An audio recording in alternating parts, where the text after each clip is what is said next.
one of the things that can stop us from being meditative is we don't feel safe in our body. Yeah. And that was a little bit, I was sort of talking about that earlier when I first started qigong. Of I had a lot of feelings that I had suppressed for a long time, like anger was one of them, and I'd gotten good at pushing it down and created calmness to sort of soothe me.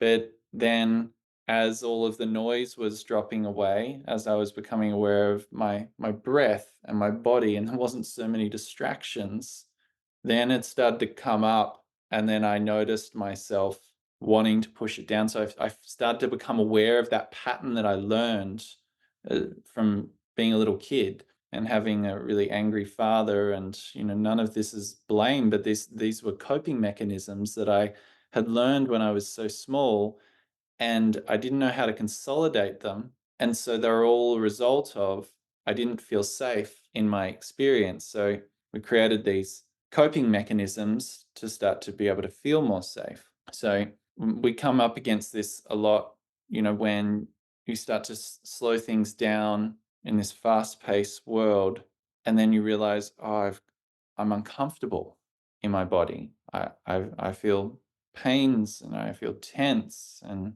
So we, as Benny mentioned before, being meditative is just using senses. And when we just look at it from a logical perspective, senses are all happening in the body.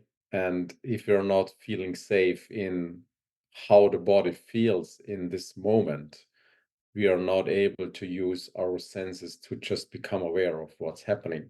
So safety, in a way, just is the gateway to really bring awareness to one sense of the body. And when I just go back to the thing, what's in my road cycling career, there were so many expectations how I should perform with a specific heart rate, and just becoming aware of my heart beating faster was just this kinesthetic sense where I started to feel unsafe because it was connected to fear and anxiousness. And from this moment on, the thing got out of control in a big way. It was just like I experienced just going on a really slow pace, and my heart rate was just piking up to nearly 200, just because of this unconscious reaction of not feeling safe what's happening with the heart, with this kinesthetic experience. mm, Yeah, and it's just coming back to emotions and all the things we were not able to really feel maybe in our childhood, where we felt unsafe and emotional experiences were happening, and we had no toolbox to just be with that and allow it to regulate in our nervous system. mm, And there is happening this dissociation thing where we just split, and the thing which experienced this emotional trauma, or however we want to call it, it's just it's there. It's not integrated. It's just there for our whole lifetime, when we are not able to just, yeah, feel safe and then reconnect with this emotional pattern in a mm. way. Yeah, it's useful maybe to look at sort of how trauma forms as we're talking about this as a quick overview as to, at a basic level. Imagine for a moment like you're a little kid, you're 1, 2, 3, 4 years old. You don't have much like cognitive awareness of the world, of anything. You don't have really many reference points as to what anything means. And so you're learning to make meaning of things by your environment. And this can happen in the womb.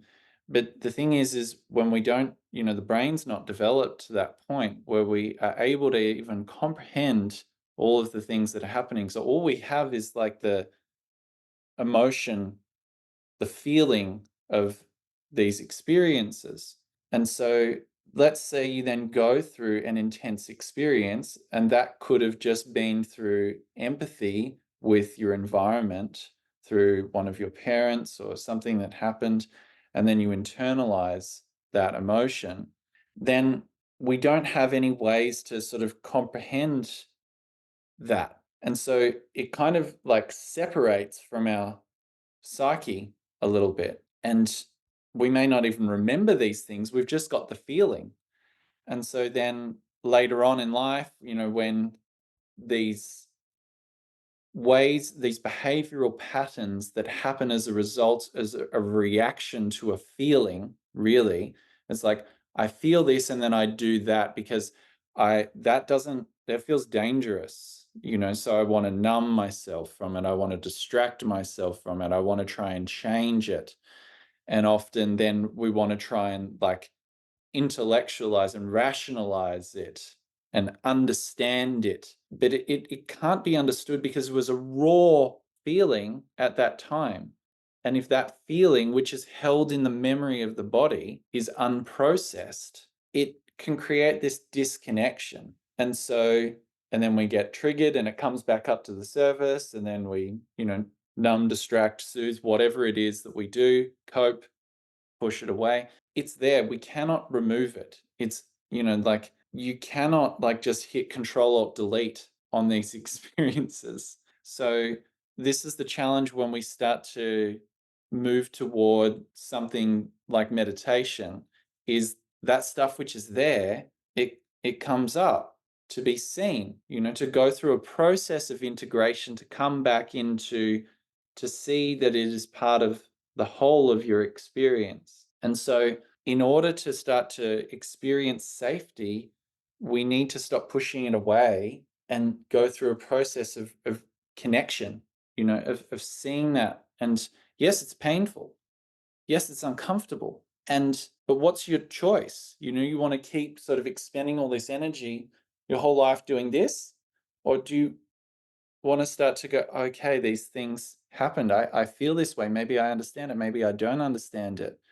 And here I am now. Maybe I don't even know who I am now as a result of all these things. This is what we then get to reconnect with. And it's all here in the body. And that might be a heavy topic, but it's inevitably going to happen. And you can also bypass it when you're trying to meditate. I did this for a long time, of like I was trying to do all these things so that I could feel better, trying to meditate so I could feel better, and then essentially creating more disconnection from all of these traumatic experiences that I was holding. So, I yeah, can so then it comes back to, yeah, go. Yeah, I can definitely connect to that.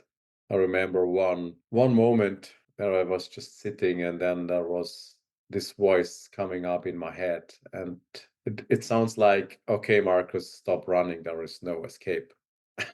It's just all there. Just be present. You can't run away. And this was a really big moment in my practitioner career where I realized, oh yeah, like you mentioned before, I did meditation to run and not being present what's happening. Yeah. Yeah, so it ultimately brings us back to this shift from resistance, or we get to move through. You may experience resistance to feeling what's there within you. Things may come up, and then it's, well, how are you going to respond to that? And then it depends on really how do you see it. And this is where meditation starts, is, I saw that I was a victim to all of these experiences. But then as you keep going, you then see, well, these things did not happen to me. These things just happened. And I actually get to look at them and form new meanings about what they mean for me now Yeah. and where I want to go. And it's, you only get that space when you have time to look at it, rather than continually trying to change what happened or try and put it in a neat little box so it feels better. So yeah, it brings up a lot of grief and all sorts of things when we're really going through what I would call an embodied process of meditation, where it's actually a reconnection back to our physical existence. And then over time, yes, it can become more of a spiritual practice and experience, but that only happens when we start to realize I am not my thoughts, I am not my body. These are just things that I get to become aware of. So, what am I? I'm not going to answer that for anyone. But these are deeper questions that come through meditation.